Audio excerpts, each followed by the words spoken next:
Roddy, I would think there's some people that would think, poor little rich kid, Roddy Bellbowen, had it all given to him. How hard has it been to race outside your dad's shadow? Because he was a pretty polarising, pretty big personality when he was racing himself. What would you say to people like that? There's another side to your life that you race from your own heart? I guess I could say that they're exactly right. I have had everything given to me as far as equipment, motors, cars, everything that sort of needs to make the wheels turn. My dad's, is basically spoon-fed it. So I think what people don't really understand is that my dad came from having nothing. So when it came time for him to get his kids into a sport, he's given them everything that he possibly can to help them out. So it's fair to say we've had everything basically given to us. Spoiled, definitely. Look at all the stuff we got around. But to say that we're lazy and we don't work, that's the opposite. You know yourself. I've got my own business, and I kind of got to the point where, regardless of what Dad wanted to do for me, I wanted to go out there and do it myself. So I've taken a different step to living under my dad and doing whatever he sort of wants to supply me, and I get a different sense of achievement to go and do it myself. How different are you and Toby, and in what ways?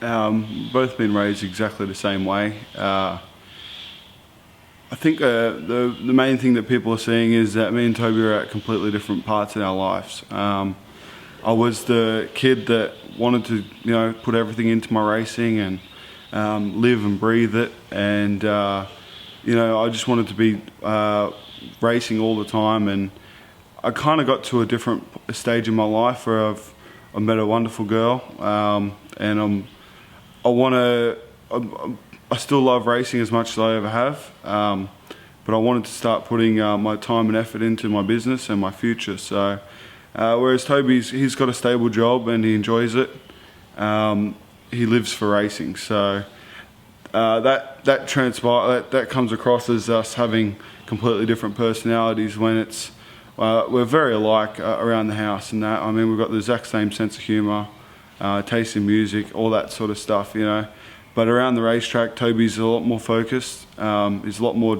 I would say, determined. Hey, Toby, last question for you, mate. How does it feel to be so much better looking than your brother? Yeah, it's really good. I mean, I'm a male model of excellence. He's, I don't know. He looks like Grimace from McDonald's. Well, he's being harsh. Hang on, but he spends a lot of time at McDonald's, doesn't he, Tobes? Yeah, we're sponsored by Hogs Breath, but he goes to McDonald's every now and then. So maybe we need a drive-through from Hogs Breath, and it might work out better for him. I'm at a stage where I want to really enjoy my racing. How much longer I'll be racing, I'm not sure. So I want to do the last few years of my racing, and I want to enjoy it. Roddy Bellbowen, he had to jump on the anchors right in the middle of turn 3 and 4 that time. Roddy, the letter that you're holding in your hand and that photo, long time ago now. The reason I bring that up is that you've kept that letter all these years later. I guess what I'm trying to say to drivers is you should never underestimate when you sign something how it can be locked away in a box or on someone's bedroom wall for a lot longer than you realise. Some things that you'll hand out to a kid, you'll know, you can tell by the way they take it off you that they're going to keep that for as long as they can. Or other kids, they're just happy to be meeting someone that drives a race car, you know what I mean? But for me as a kid, I always felt like that was where I grew up. That was where I had all my fun. That was what I brought my school friends to the racetrack with me on like Fridays and Saturday nights. So for me, the people that signed the autographs for me, they were my heroes. They were, and they still are. You know what I mean? I look at that I get to race with Robbie Farr and Max Dumsey and stuff like that from week to week, and to think that I used to be a little kid that they wouldn't have even known who I was, apart from obviously my dad, and to think that now I'm getting to race against them and I get to beat them on some lucky nights too. So I think people definitely underestimate what what a kid might feel when they come down the pits, or what they might remember, or what what they really think of you. Although you might think that you're a normal person to them, they're looking up to you. And I remember I've got a great memory from when I was a kid and spending time at the Motordrome and time at Parramatta Speedway, meeting different drivers and that, and it just I can vividly remember meeting each driver. And I remember one of my greatest memories is Wayne Skipper let me drive his car into the truck, and they had the winch on it and they went up the ramps and that.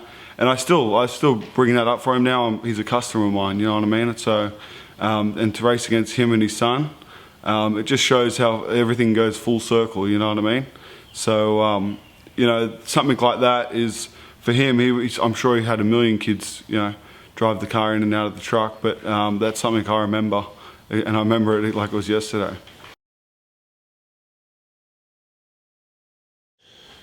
The danger in Speedway, it's always there. It's always in everybody's mind. It's how we choose to race and choose to live. It's a much closer reminder for you because of your association with Jane Darley and your long-time friendship with the Darleys, which all started back in Speedway karts for you guys. How aware are you of the dangers? Is it a personal thing? I suppose each driver looks at things differently. I know for a fact that when I'm rolling around, the half a lap before you're about to go green, it does cross your mind. As much as that can be a scary thing, it also is part of the adrenaline, it's part of the excitement. But as far as when you're racing, it's completely out of your mind, you know what I mean? We're all trying to do the same thing, we're all trying to go as fast as we can. Sometimes the danger, you realise that you got lucky or you missed something, but the danger is a very small fraction of what you're actually thinking about when you're on the racetrack. So for me, outside of it, yeah, it's, what happened with Scott was a terribly unfortunate incident. I think of the accidents I've had and how lucky I've been. We wear the right safety equipment. It's all part of what we do. So to me, danger is a very small part of what I worry about when I go racing. How about Toby on the racetrack? How aware are you of the 70 car and where he's at, and do you catch yourself watching him sometimes? I'll be perfectly honest, I actually hate watching Toby. I love it when he does good, but I imagine it's a similar feeling that someone would have watching their kid race, and me not having kids myself, I can't imagine what that feels like. But when I watch Toby race, it's exactly the anxiety I get. But I know that he's got all the right safety equipment. I just know that he takes things really hardly when things don't go his way, and then I've got to have to put up with him the next day. How does Mum go with all this? She's had to watch your dad ride some huge shit mixers over the years. You and Toby both have had some pretty good altitude deals. How does Mum sit with watching her two boys race? I think she realises that regardless of what her wishes are, we're going to go racing anyway. So I think she realised that when Dad started racing, and when he started making things pretty serious, that she didn't really have a choice of what we were going to do. So when we started racing, I think it was a new level of anxiety for her. I know that she wanted to make sure that all the safety stuff was, top notch and the best that we could have. So I can't imagine how it feels for her to watching us race, but I think she understands. She wants us to live our lives as well, and she understands that if we're not doing this, then we're not doing what we really want to do. So I finish every Inside the Helmet with a question to answer the rest of the sentence. I race because. I race sprint cars because, like I said earlier, it's all I've ever done, is grow up around Speedway. When I was getting closer to the age of 16, I wasn't really sure that I was actually going to get a chance to drive it because we didn't actually have any equipment then. And then when Dad bought a whole bunch of stuff, I realised that it's actually going to happen, and you only have to start a sprint car once before you realise that you're in love with them. The feeling of winning, something that it can't be matched. It's a different level. You've got the excitement of racing, but to think that everyone turned up with all their equipment and all the money that they've put into it and time during the week, and to think what I did on the track, we've bettered all those other drivers is a feeling that it takes weeks to actually to wash off.